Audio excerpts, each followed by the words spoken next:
Tu, que outrora nasceste da Virgem Maria, nasces agora do sepulcro. Esta é uma frase retirada de um hino pascal, e é sobre esta frase que eu gostaria de conduzir esta homilia. No Natal, Nosso Senhor nasce da Virgem Maria, mas na Páscoa, Nosso Senhor nasce do sepulcro. Vejamos, para nascer da Virgem Maria, Jesus esperou que se cumprissem os dias do parto.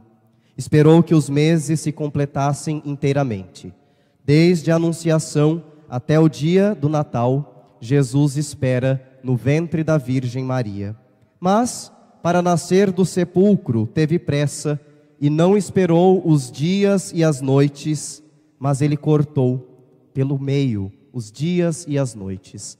Antes que eles se completassem, Jesus sai do sepulcro. Ele havia prometido que estaria 3 dias e 3 noites no ventre da terra, nas entranhas do sepulcro. Da mesma forma como o profeta Jonas esteve 3 dias e 3 noites no ventre do grande peixe. Mas, entre a sexta-feira da paixão e a madrugada do domingo, quando as mulheres vão ao túmulo, havia transcorrido apenas metade dos 3 dias. Por quê? No Natal, ele esperou que o tempo se cumprisse e na Páscoa ele teve pressa. Em Belém, nas entranhas da Virgem, ele estava com a sua mãe, mas no sepulcro estava ausente dela. Bastou a saudade da mãe para arrancar Nosso Senhor do sepulcro, cortando os dias e as noites ao meio. Não esperando cronologicamente os 3 dias e 3 noites que prometeu estar nas entranhas da terra. Nesta saudade de sua mãe, estava também a saudade de toda a humanidade. Jesus queria nos ver novamente e por isso se apressa em ressuscitar. Porque nos ama, Cristo foi capaz de deixar o seio do Pai, deixar o céu e descer à terra. Conseguiu ficar longe do céu, mas não conseguiu ficar longe dos homens e das mulheres para os quais veio a este mundo. Entregou-se na ceia, entregou-se na cruz, entregou-se também na ressurreição. E eis que no meio da noite do domingo, rompe do sepulcro para rever a sua criatura. O que motivou a ressurreição de Nosso Senhor foi a saudade que Ele tinha de ver cada um de nós. A saudade de ver a nossa vida verdadeira. A saudade de ver a nossa comunhão com Deus e por isso rompe na madrugada o silêncio do sepulcro. O evangelista São João nos diz no evangelho que nós acabamos de proclamar. Maria Madalena sai de madrugada para ir até o túmulo. Ela sabia bem que ainda não haviam se cumprido os 3 dias prometidos. Portanto, ela busca o Senhor morto. Ela vai chorar a morte de seu Senhor e Mestre. Mas Jesus sempre surpreende a humanidade no meio da noite. A noite da escuridão, das trevas, a noite do pecado. No meio do nosso desespero, da nossa falta de fé, Ele se antecipa, assim como fez em sua ressurreição. No evangelho de ontem, da vigília pascal, São Marcos disse que as mulheres foram ao túmulo e não encontraram o corpo do Senhor. Entrando no sepulcro, viram apenas um jovem que lhes disse: Jesus de Nazaré ressuscitou, não está aqui. Então devemos nos perguntar: onde está Cristo? Por que Jesus não apareceu às mulheres que estavam no túmulo chorando? Por que Jesus não acabou com a sua dúvida, com a sua angústia, com o seu desespero? O que fez Jesus neste tempo intermediário em que havia desaparecido do sepulcro? Jesus foi ressuscitar a sua mãe. Sim, ressuscitou a sua mãe na alma, com a sua presença ressuscitada. Porque Jesus na cruz morreu no corpo, mas aos pés da cruz morreu a sua mãe na alma. No sepulcro, Jesus havia sido sepultado em seu corpo, mas ao se fechar a pedra do túmulo, Maria sepultou também a sua alma junto com o corpo do filho. Ao se fechar aquele túmulo, Maria morre por inteiro. Esta era a profecia do velho Simeão. Em sua alma, em seu coração, ela recebe uma espada de dor. Ali ela morre com seu filho. Enquanto todos os outros choram desesperados, vão embora para Emaús frustrados, se escondem com medo de ter o mesmo fim de Jesus. Maria sepulta a sua alma no túmulo de Jesus e volta para casa à espera do momento em que seu filho voltaria ressuscitado. Maria mantém a vigilância, ao contrário de todas as outras personagens do Evangelho. Ela sabe que Jesus ressuscitaria e por isso tem fé. Por isso volta para casa vigilante. Toda a fé da igreja continua no sábado santo, na madrugada do domingo, a viver e pulsar no coração de Nossa Senhora, da Virgem Mãe de Deus. E é por isso que ela é a única que espera em casa, porque ela está esperando a visita do seu filho ressuscitado. Pedro corre ao túmulo, João corre ao túmulo, Maria Madalena e as outras mulheres correm ao túmulo. Os 2 discípulos voltam para Emaús. Em todos estes existe a dúvida, existe a tristeza, o conflito do medo, e é por isso que eles estão sempre em movimento, estão inquietos, porque o seu mestre havia morrido, havia fracassado. Mas na Virgem Maria existe somente a fé, e ela não sai de casa. As outras Marias saem não só das suas casas, mas saem também dos muros da cidade para ver o sepulcro de Jesus no meio da noite. A Virgem Maria não dá um passo para fora do seu aposento. As outras Marias buscam ver o Cristo morto. A Virgem Maria o esperava ressuscitado. As Marias madrugaram para ungir o corpo do seu Senhor e não conseguiram, porque não o encontraram. O Senhor madrugou muito mais do que elas para ungir a sua mãe, com o óleo da alegria, com o óleo da exultação, com o óleo da boa nova da ressurreição. Então a Virgem Maria é o símbolo de toda a humanidade que aguarda a visita de seu Senhor ressuscitado, que aguarda a ressurreição na alma, que aguarda a vitória do bem sobre o mal. Nós devemos nos espelhar na Virgem Maria. Não precisamos de certificações da ressurreição. Não precisamos de provas racionais, mas basta a palavra do Senhor. Eu sou a ressurreição e a vida. Assim como nós ouvimos na segunda leitura aos Colossenses, vós morrestes e ressuscitastes com Cristo.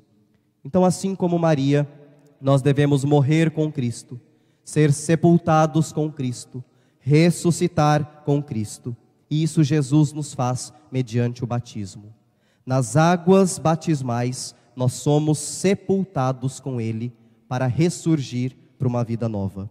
Por isso a Páscoa é uma festa batismal. Foi por isso que na noite de ontem nós renovamos solenemente as nossas promessas batismais. Abençoamos a água batismal que nos foi aspergida.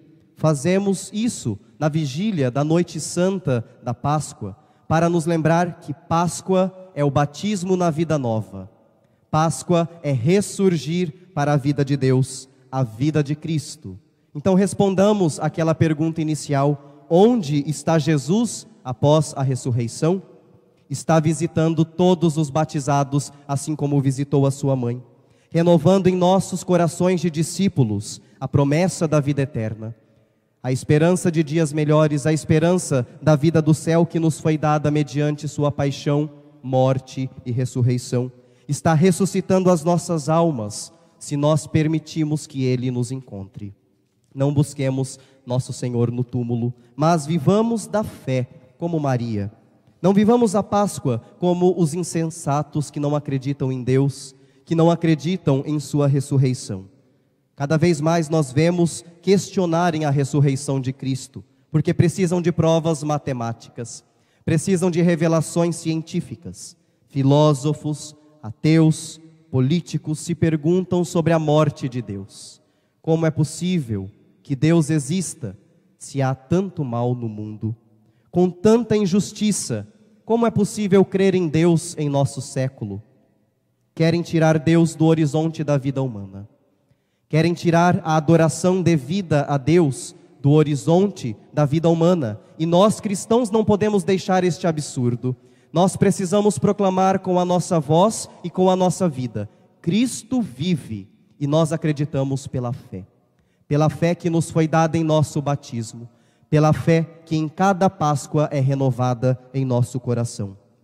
O filósofo Nietzsche expressou este grito da humanidade com bastante rebeldia e acusação: Deus está morto, Deus continua morto e nós o matamos. Para Nietzsche, Deus era apenas uma ideia, uma loucura, uma projeção, uma criação da mente humana. Por isso, Deus não podia existir. Deus estava morto. Deus não poderia ressuscitar do sepulcro. Nós criamos Deus, nós criamos a sua ressurreição. Esta foi a acusação da filosofia moderna. Esta continua sendo a acusação de tantos que não acreditam em Deus. A razão precisa matar Deus para estar livre. O ser humano precisa tirar Deus de seu horizonte para ser autônomo. Precisamos tirar Deus da sociedade, varrer os crucifixos, varrer as Bíblias, varrer o ressuscitado para que o homem reine no lugar de Deus. É isto que nos dizem e às vezes aceitamos. Às vezes batemos palma para o que o mundo diz por medo de sermos perseguidos. Fazemos como aqueles discípulos que voltam cabisbaixos para suas casas porque não acreditaram na palavra do Senhor.